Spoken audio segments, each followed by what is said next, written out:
Greetings, and welcome to my library. Please sit down and relax. From the look of things, I don't think this rain is going to stop anytime soon. Here, have a cup of tea. And to pass the time, I have a wonderful idea. I'll tell you a story.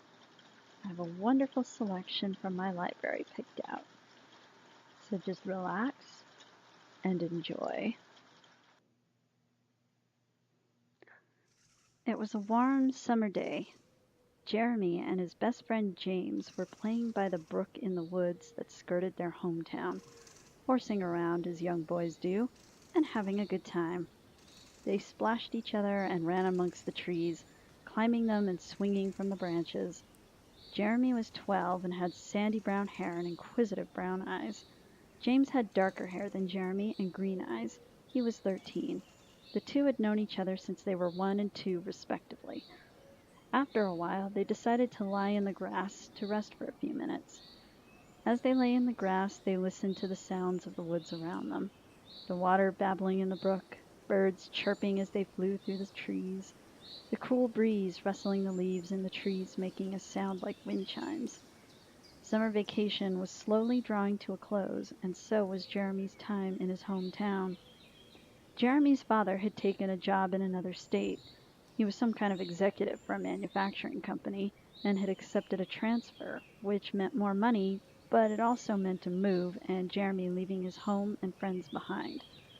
James knew this and had wanted to make their last summer together one to remember. But between both of them having relatives visiting on and off, Jeremy having summer school because he attempted to thwart the move with the excuse of being so upset that it was affecting his grades, and Jeremy's family prepping for the move, they hadn't gotten to spend much time together. This was the first day they had gotten to spend together, but there was now only a week left before Jeremy moved. They needed to end things with a bang, but James worried they wouldn't be able to. "Man, we need to do something way cool before you go." Jeremy just watched the clouds in the sky. "Like what? Should we go teepee your grandpa's house?" he joked. James laughed. "No, I think Gramps would kill us if we did that again." They both laughed. James propped himself up with one arm and waved his other hand as he spoke. "We should have some kind of an adventure." Jeremy just turned his head. "What, like hiding in the mall till it closes and stay there all night? You did say you wanted to do that once." James laughed.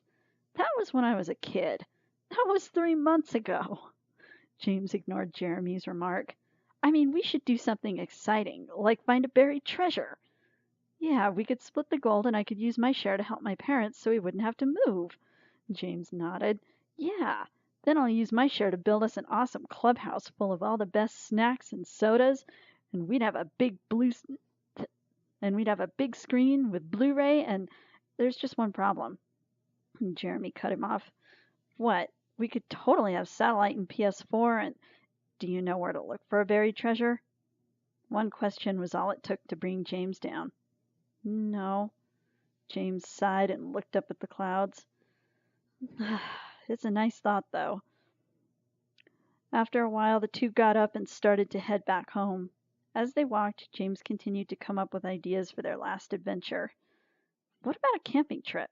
Jeremy shook his head. "Nope, my dad's too busy with the stupid move and yours hates camping." "Boat ride? On what boat, in what water?" Jeremy shot down all of James' ideas until he got irritated. "Do you not want to do anything but help your parents pack?" "Well, no. I mean, I want to do something, but hey, what's that?" Jeremy walked over to a large tree with a hollow in the trunk. James was confused and followed him to see what had caught his attention. "What? I don't see anything," he asked, looking over Jeremy's shoulder as they stood in front of the tree. "Right here." Jeremy brushed some leaves and bark aside, and James saw what had drawn him to the tree. There was a book wedged in the hollow. "Why is that there?" James asked. "I don't know, but let's check it out," Jeremy said, pulling the book free. The book was old and leather-bound. The covers and spine were cracked and dry from exposure. A layer of dust Dirt and other debris was caked on from years of sitting in that hollow. Jeremy carefully opened the book. "I think this was someone's journal," he said as he looked at the first few pages. The pages were yellowed with a few brown water stains, but surprisingly didn't seem to be very brittle. "Is there a name?" James asked. Jeremy flipped back to the inside front cover and read the name written on it. Thomas Jackson. "Whoa, check the date, 1905!" James pointed to the number beside the name. "Man, this book is old. How did it get here?" Jeremy continued to examine the book. "Hey, listen to this." He started reading the words on the dusty old page.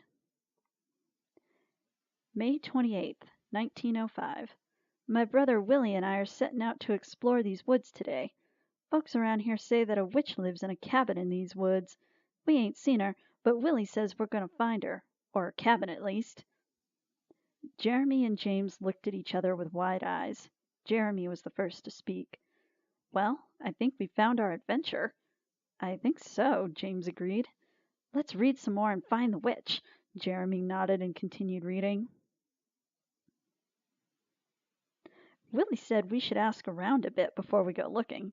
He says we might get some good clues that way. He's real smart like that. Everybody said the same thing, though. Either she don't exist or she'll turn us into hot toads. Me and Willie can tell that nobody really believes in the witch none, but we do. Willie says if we're lucky we might be able to steal one of her spells. Maybe one to make gold or something. Then we could help Pa. Things have been awful tough since Ma passed. Ha! I can just see it now. We'll find the witch's cabin, steal her gold spell, and make our getaway on a broomstick." James and Jeremy laughed. They read a few more pages and learned that the boy who wrote the journal and his brother had marked their trail using Willie's pocket knife to carve marks into trees. Though it was doubtful that the marks were still intact, or even there anymore, they decided to look anyway.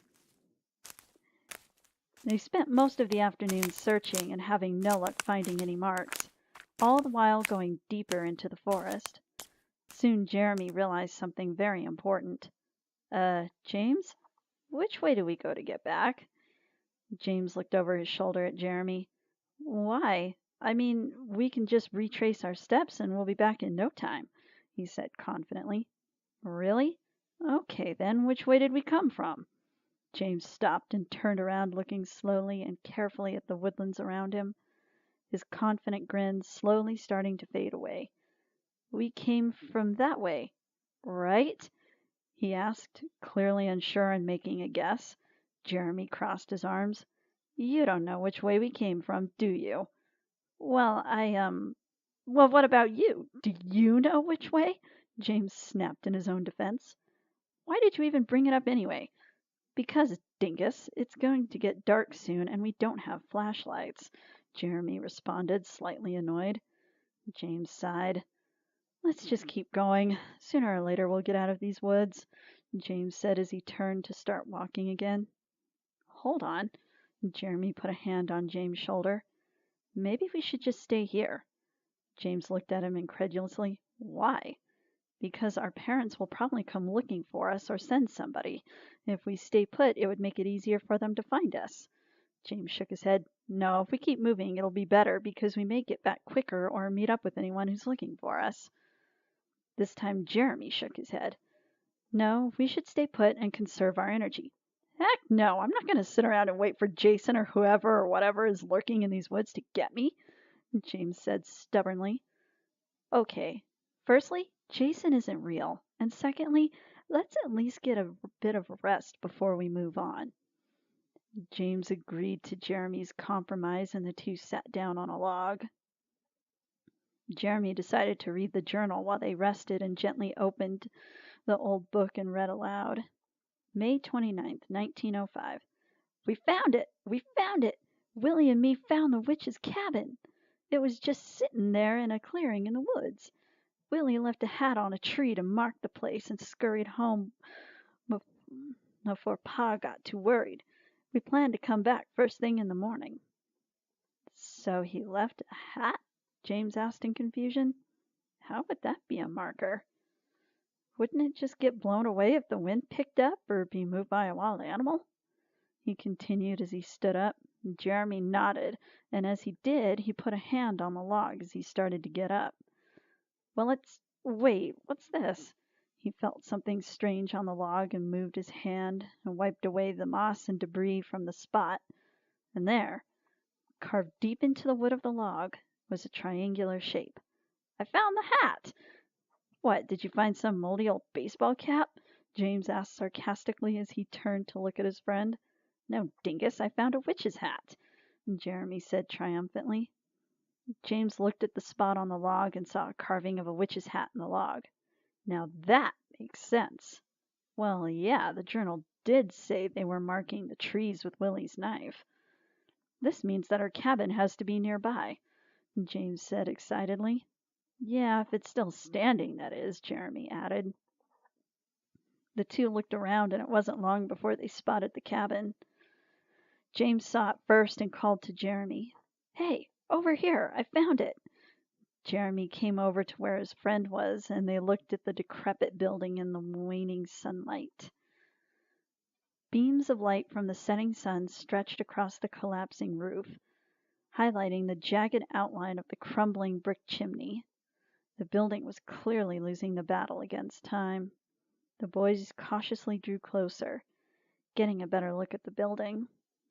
The windows were broken, and the last dying rays of light cast shadows from the inside through holes in the roof, invoking the boys' wild and fearful imaginations. The old window planters looked just as bad and frightening for the long dead plants and spiders' webs clinging to them. At this point, it was impossible to tell what kind of plants they once were. They approached the door slowly. Hey, Jeremy, you open it, James said, attempting to hide his nervousness. Okay, I mean, this place is probably abandoned anyway. There couldn't possibly be anyone in here. Jeremy felt more frightened than he sounded as he reached for the knob, partly hoping it would fall off and they could leave. He grasped the knob lightly in his quivering hand and turned it. The door creaked loudly as he pushed it open. Jeremy secretly despised the door for opening as he pushed against it. The boys were both floored when they saw the inside of the cabin. How is this even possible? Jeremy breathed in astonishment. James looked around in amazement and shock. The outside looks like total crap. How could the inside look like this? The boys marveled at the warm and cozy interior. It looked just like a place one's grandmother might live. A fire crackling in the fireplace, knitting left partially finished on one of the comfy-looking blue plush easy chairs on either side of the fireplace. There were little round end tables beside either chair. Atop one was an old kerosene lamp with a decorative glass shade, the only light in the room aside from the fire. Beside the other was an empty plant pot. The walls were covered with a lovely floral wallpaper and framed paintings, mostly landscapes and animals.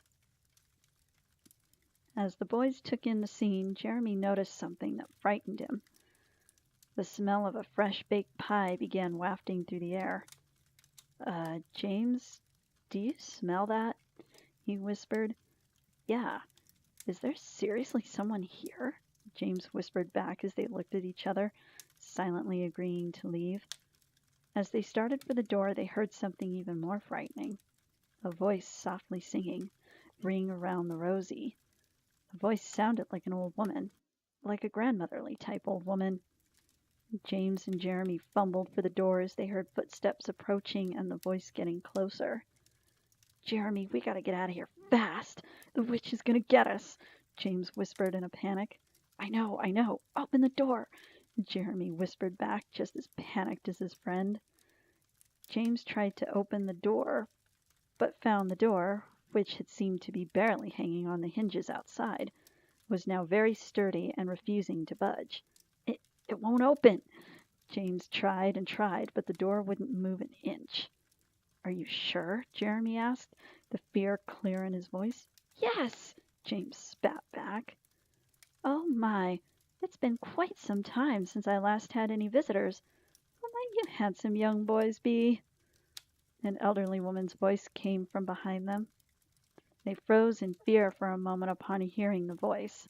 Then they slowly turned around to see the old woman behind them, holding a steaming cup of tea in her wrinkled hands. She was of average height and a little plump. Her snow-white hair was swept into a plump bun atop her head. Her cheeks were rosy and plump, her nose a bit rosy too, and atop it sat a pair of wire-framed spectacles that framed her sparkling brown eyes. Her rosy lips curled into a sweet and friendly smile as she spoke again. "Come now, boys, tell me your names, and if you would like a slice of fresh cherry pie," she said warmly. She looked like a grandmother from a kids' movie. One of those sweet little old ladies who likely spoils her grandchildren with goodies that she made in her kitchen or knitted in her easy chair. She looked at the silent boys expectantly, and James swallowed hard before he nervously spoke. Are you a witch?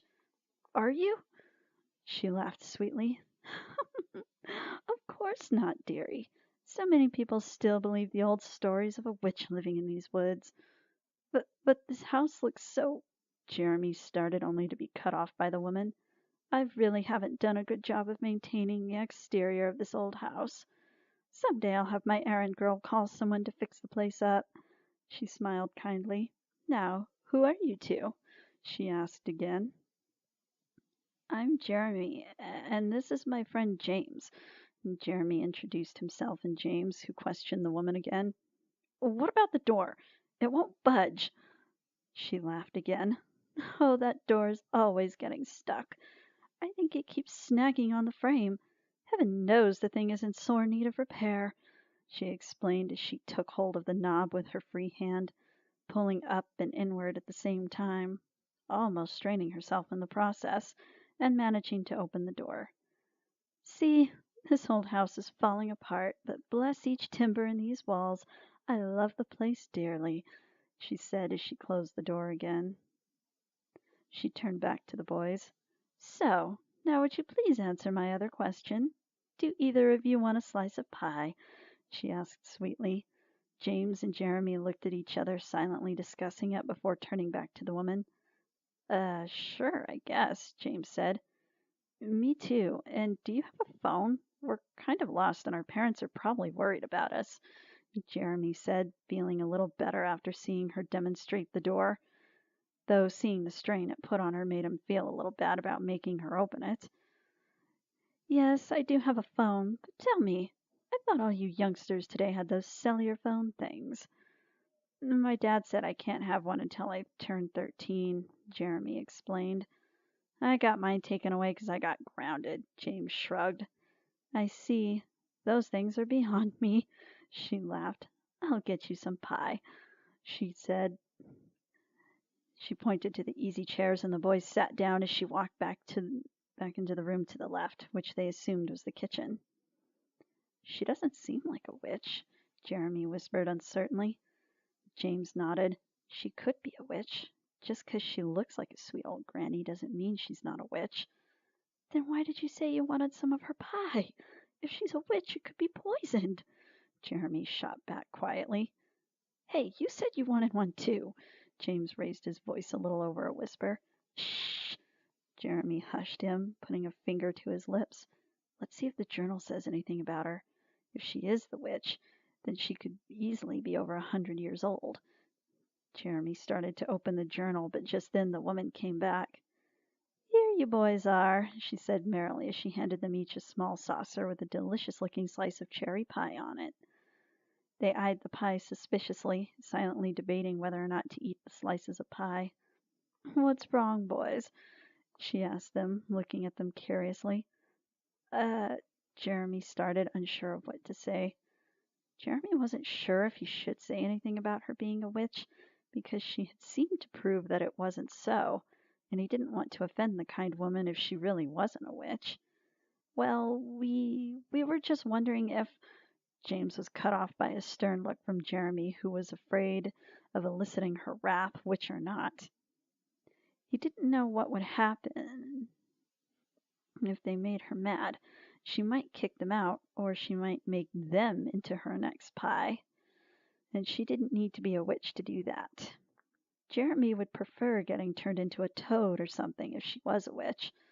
If she wasn't a witch and just simply got her feelings hurt by such stupid accusations, he would feel bad since she was being so kind. What, dear? Don't be afraid. Just tell me what you were going to say. She smiled warmly and let a small laugh. Do you still think I may be a witch and gave you pie laced with poison or enchanted so you'll turn into frogs when you eat it? She asked, still laughing. James swallowed hard. Actually, yeah. We kinda do? He looked at Jeremy, who was practically sweating bullets just like him. She laughed even more. You silly boys. Of course I'm not a witch. Although my lousy excuse for a son-in-law might tell you otherwise. Why my daughter married that louse, I'll never know. She chuckled. Jeremy mentally sighed in relief that she wasn't upset or offended. James smiled, relief washing over him too, as he took a big bite of the pie. This is sure some good pie. Thanks a bunch, he said, swallowing the mouthful of pie. So, Jeremy started as he too took a bite of the pie. I guess you've had others besides us come here looking for the witch, huh?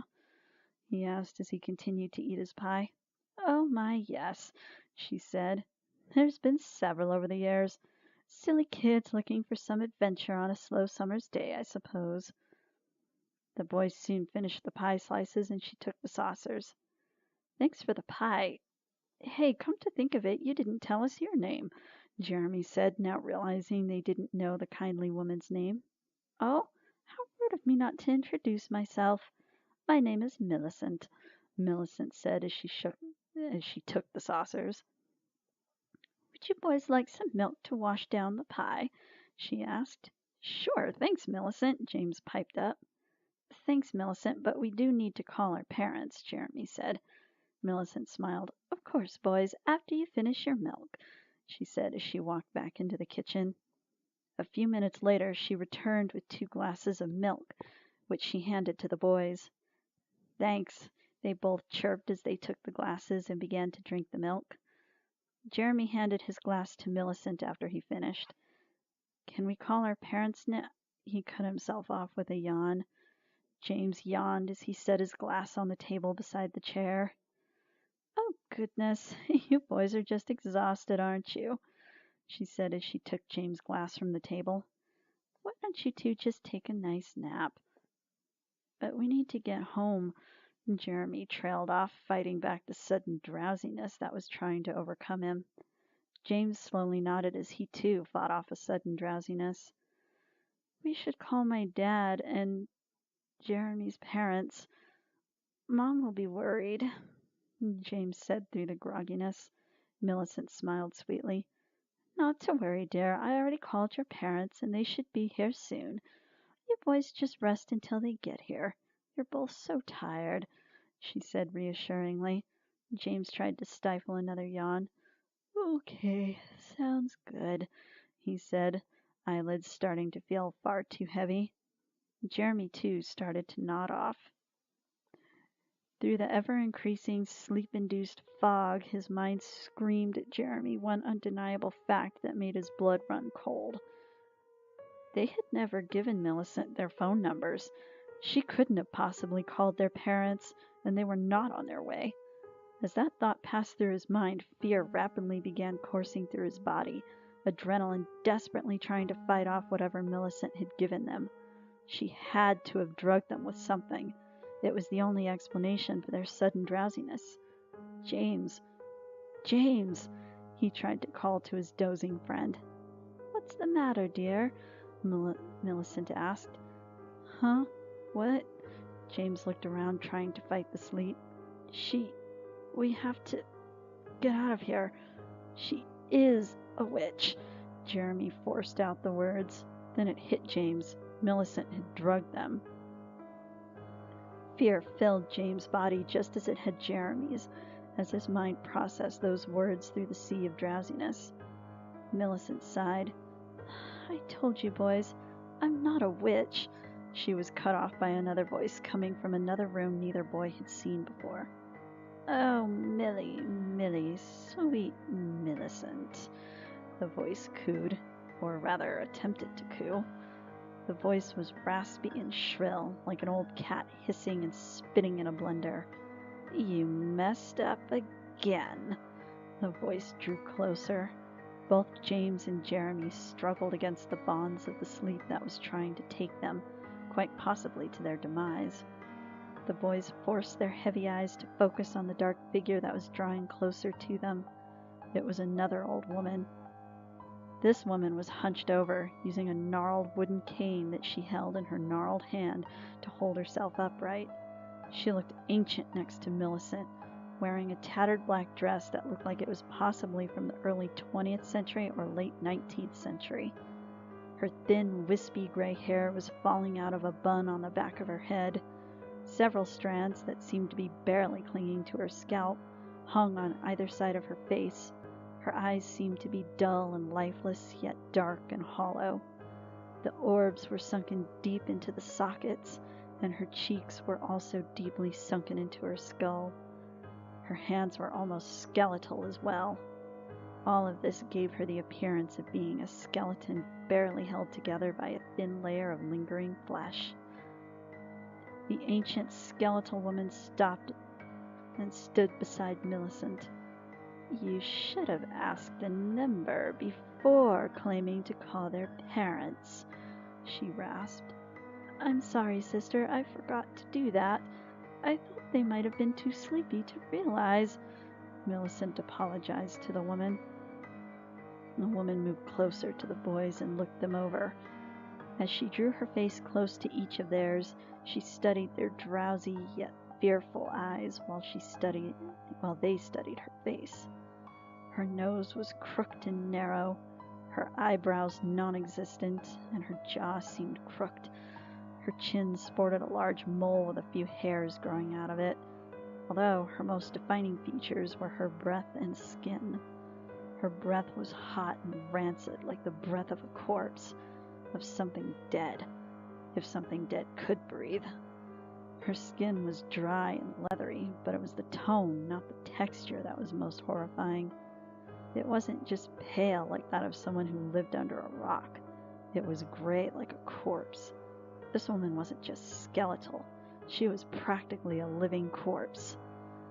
James and Jeremy tried to force themselves to move, to will their legs to run as far away as they could possibly get, but their bodies were giving in to whatever Millicent had given them. They were rapidly losing consciousness, and no matter how hard they fought, it was no use. The woman laughed a terrifying, shrill laugh. "Nevertheless, despite your lack of tact, these boys won't escape. Your performance was acceptable," she rasped. Millicent looked sadly at the two boys. "You poor boys, having to learn your fate. If I had thought to ask for your numbers, you could have drifted to sleep peacefully." She could see their thoughts and emotions reflected in their sleepy eyes that still fought to stay open. They looked fearful, as well they should be, and angry. Accusations were apparent in their faces. Millicent sighed again. "I told you, boys, I'm not the witch. My sister Greta is the witch." Greta smiled wickedly at the boys, and the last thing they heard before sleep took them was her raspy voice. "These two will do nicely." The next morning, at first light, the boys' parents set out in search of their sons with the help of the local police and their friends and neighbors. It was only on the second day of the search that they found a cabin deep in the woods. The chimney was crumbling, the windows were broken, and the door was barely hanging on the hinges. Long dead plants hung from planters at the windows. The whole building looked like it might collapse. The searchers decided to look inside the old dilapidated building. They cautiously opened the door and shone their flashlights into the darkness. Dust, debris, and cobwebs littered the inside. Sunlight streamed through the holes in the roof, illuminating patches of debris on the floor. The searchers called the boys' names but got no response. They left the ruined old building and continued the search. The search lasted 4 months and no trace of either James or Jeremy was ever found. May 30th, 1905. Oh Lord, please help me. Willie and I found the witch's cabin, but I wish we hadn't. At first, everything seemed normal. A sweet granny named Millicent greeted us at the door and offered us some fresh cherry pie. Lordy, did it ever smell good. Willie and me had some pie, and she told us the witch story was just that, a story. That it was rumors started about her 'cause she lives way out here all alone. She offered us some milk, but it was funny somehow. I can't explain it. It was just funny, so I didn't drink it. I poured it in the plant by the chair. Willie drank his and got real sleepy. Then a creepy lady who looked like Death's own bride walked in. I tried to wake Willie up, but he was out cold. I hate myself for it, but I left him there. God forgive me, I left Willie behind. I'm gonna hide this journal in the hollow of this tree as a warning. Oh, heaven help me, she's coming for me. I can hear that shrill scream. She's fighting mad 'cause I ran. Maybe I can make it to town. I don't think she sees me. Well, I hope you enjoyed that little story. I know I enjoyed writing it and telling it, even though I clearly have a few bugs to work out. I think I left it with just the right amount of vagueness. And please feel free to come up with your own ideas and theories as to what may have happened to our intrepid young heroes, Jeremy and James, as well as your own ideas on the sisters Millicent and Greta. I know in my mind exactly how I imagine the whole thing to have gone, but it's also left open for interpretation. So, it would seem the storm has cleared, and this means our time together has drawn to a close for now. Please feel free to come by my library anytime. I have plenty more tales to tell, I assure you. Until next time.